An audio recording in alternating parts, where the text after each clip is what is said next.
Welcome to Pindar Poetry. We hope you learned something new. You begin by confirming the product is the updated saline mist and not expired. This prevents irritation.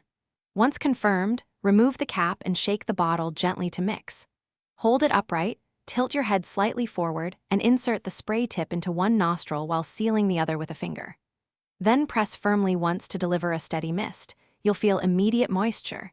This loosens mucus and soothes membranes, which is why we start with a single, controlled spray. Once done with the first nostril, keep breathing through your mouth to avoid inhaling the mist into your lungs. Press for 1 to 2 quick sprays per nostril. Make sure to pause about 5 to 10 seconds between sprays so the saline soaks rather than runs. Then switch sides and repeat the same controlled presses. After finishing, gently blow your nose if needed, and wipe the nozzle with a clean tissue to prevent buildup. This preserves hygiene and ensures consistent spray performance next time.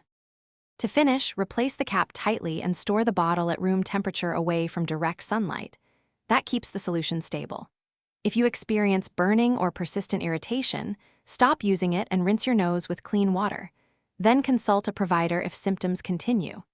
If the spray feels blocked, remove and inspect the nozzle, soak it briefly in warm water, and reprime with one test spray away from your face. Avoid heating the bottle, because that can deform the applicator and alter the solution. Thanks for watching. Consider subscribing if we helped you.